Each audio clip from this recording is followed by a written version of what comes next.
Hey, what's up all you freaks in nature? Dave Donasso from Nature in Your Face. I don't know about you, but I'm getting tired of this whole coronavirus stuff. So, what better way to social distance than to pack up, head to the desert where you'll be all alone. Now, I have no idea what I'm going to find. I'm not looking for anything in particular, but when I find it, I'm going to catch it, I'm going to film it, and I'm going to shove it in your face. So get ready for a little Nature in Your Face, Arizona desert style. Nature in your face!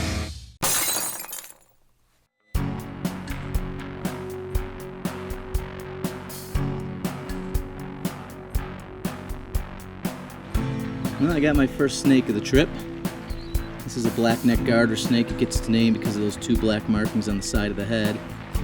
You can probably hear water here. Garter snake's favorite food, tadpoles and fish. So he was just hunting at the edge of this water. I came up on him and grabbed him. So I'm going to continue to look for cool stuff, but this is my first snake on my trip to the Sonoran Desert this year.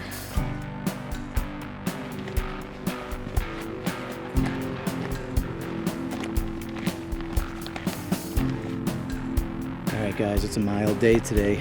Snakes don't usually come out midday, but it's only probably in the 80s. He doesn't see him. Now he does. I gotta grab him. Got him. There we go. Beautiful California king snake, little juvenile. Harmless snake. Not harmless to rattlesnakes though. These things eat rattlesnakes. A lot of people like them in their backyards because they control the populations of the venomous snakes. But I'm gonna let them go. I see these things all the time. This is the smallest one I've seen in a while. They're constrictors.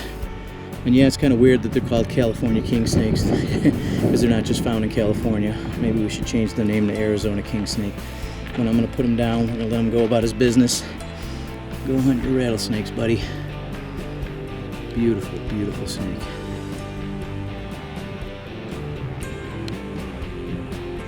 Look at this beast.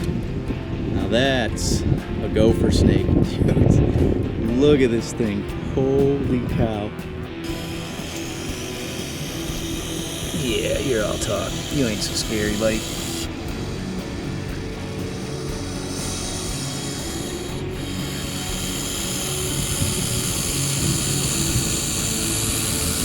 Be nice, buddy. Be nice, be nice, be nice. Look at this beast. Look at this. Look at that. Oh, that is a nice gopher snake right there. Wow. Don't bite me, buddy. You're good. You're good. You're good. Awesome, awesome, awesome snake.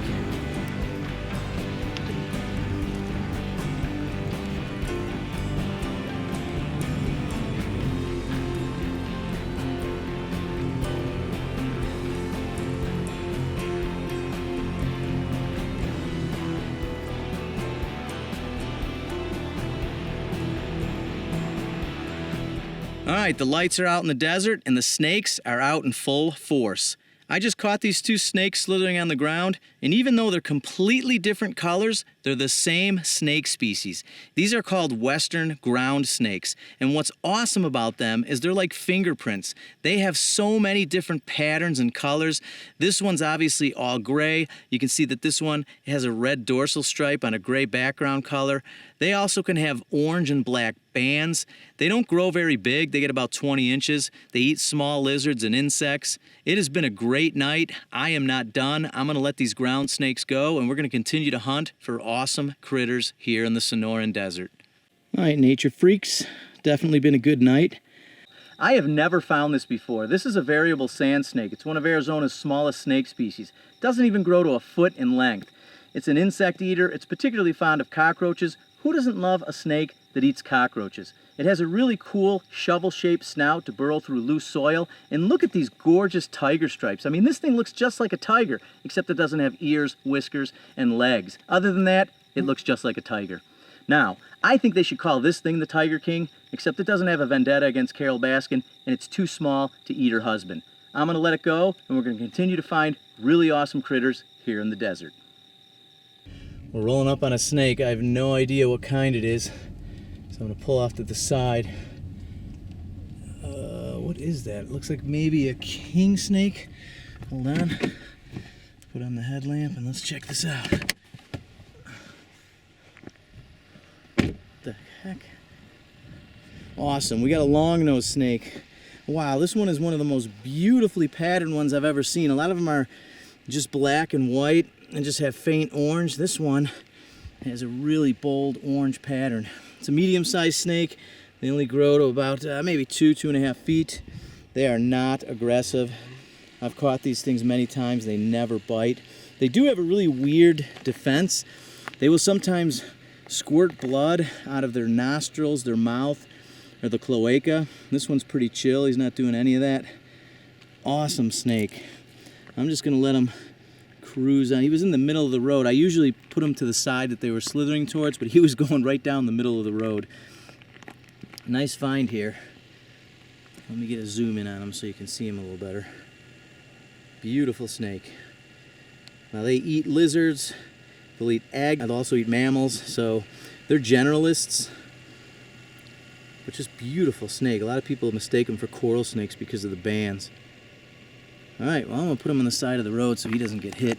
It's pretty late, so I'm not seeing a lot of cars, but still, he's not very fast moving. These guys kind of take their time. I'll put him right here in the grass. There you go, bud.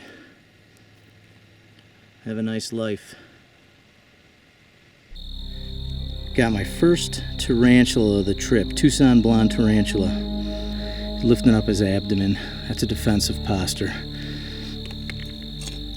I'll take my hook here, see if I can get him to rear up. Nope. That's really not a form of aggression as much as it is a form of protection. Alright, here he comes right at me. Alright, now these are normally very docile tarantulas. I'm going to go ahead and pick him up. Alright, well there you go. There's your proof. Spiders are not as aggressive, nor is this species dangerous. If it bit me, it would be comparable to a bee sting. But he is showing zero signs of aggression. And there are other spider species, even tarantulas, that you'd never be allowed to do this without getting bit. So let's put him down, let him go on his way. See you later, little guy. Well, guys, this is certainly going to make for an interesting segment. Most people don't have rattlesnakes on their coffee table. I found this snake literally steps away from the entrance of my resort, so I made the decision to bring it inside. There's a lot of families with kids out there. I did talk to the manager. He had no problem with me catching it. I will be releasing it later on when the temperature cools down here in the desert. This is the western diamondback rattlesnake. It ranks atop our list of the most dangerous critters in the desert.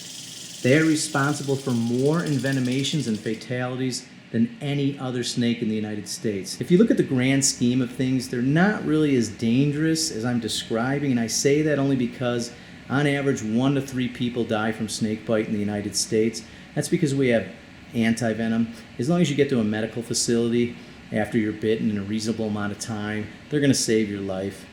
And number 2, we shouldn't go out of our way to kill them simply because they're great at pest control, and we make life-saving medicines from the proteins and enzymes found in their venom gland.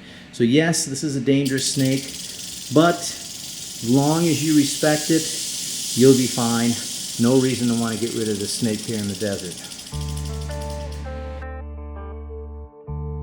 It definitely felt good to sneak outside after several months of being quarantined, but it was now time for me to head back home to lock myself up in the basement again. Now go put on your mask, hit the like button, subscribe to our channel to get some more nature in your face.